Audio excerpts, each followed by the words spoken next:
महाराष्ट्र में भोंदू बाबा खरात मामला अब और गंभीर होता जा रहा है। अतुल लोंढे ने मंत्रियों पर गलत काम छुपाने और अनैतिक हरकतों के आरोप लगाए हैं।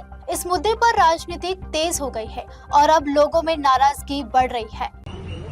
खरातांचं प्रकरण जे आहे ते सुरूच आहे आणि आता एक नवीन प्रकरण आलेलं आहे। या मंत्रिमंडळातल्या मंत्र्यांनी आणि यांच्याशी संबंधित लोकांनी अनैतिकतेचा आणि अश्लीलतेचा इतका कळस घातलेला आहे की आता मंत्र्यांच्या बंगल्यामध्ये तृतीयपंथीयांसोबत सुद्धा अश्लील चाळे गेलेले आहेत। आता हे ओशनो जलचे सगळे कस्टमर आहेत का असा पण आता शंका यायला लागलेली आहे, कारण मोठ्या लोकांच्याच गाड्या ते जल घ्यायला जात होते आणि विशेषतः ते जल मागून घेतलं जात होतं। आता ह्या गोष्टीला काय म्हणायचं? माफी तर मागणंच सोडा, कव्हरअप करण्याचा प्रयत्न सुरू होतो।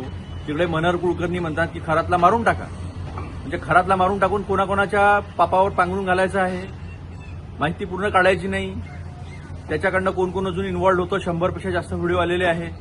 हे सगळं कव्हरअप करणे, झाकणे, लोकांना वाचवणे आणि अनैतिकतेचा कळस महाराष्ट्राच्या शिवशाहू फुले आंबेडकरांच्या याच्यात होऊ देणे हे किती मोठं पाप हे मंत्रालय, हे मंत्रिमंडळ करत आहे। हे काय ओशनो जल मंत्रिमंडळ आहे की महाराष्ट्राचं मंत्रिमंडळ आहे अशी शंका जी आहे ती निर्माण व्हायला लागलेली आहे। आणि या मंत्रिमंडळातल्या लोकांपासून महाराष्ट्रातल्या महिला असुरक्षित आहे अशा पद्धतीची भावना महाराष्ट्रात निर्माण झालेली आहे, कारण कोणाला शिक्षा होत नाही, कोणाचे राजीनामे होत नाही, मग काय सगळा मोकळाच आहे।